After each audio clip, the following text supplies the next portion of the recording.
Paul de Waard, the Dutch backpacker who almost died in last year's city shooting, says he's now fully recovered.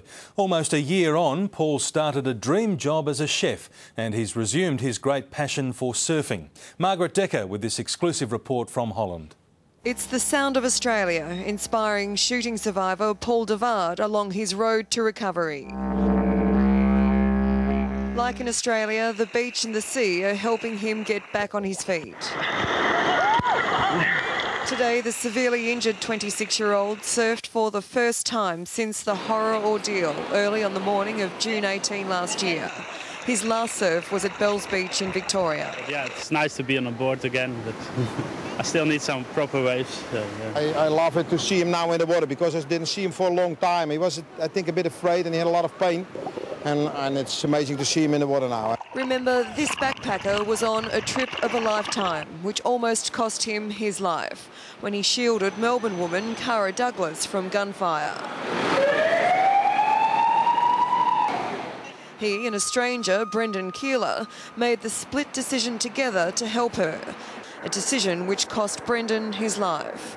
Here in faraway Holland, Paul's family remembers the 43-year-old every day. I don't know exactly why I do it, but it's a feeling. He is in my heart. Nearly 1 year later, memories of happier times and the scars from 2 close-range bullet wounds remain. He is not the healthy boy he was, because he lives at my house.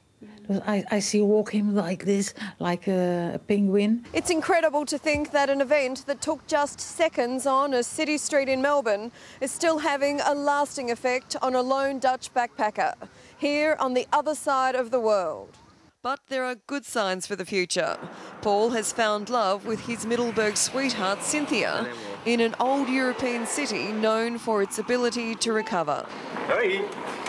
And he's working again.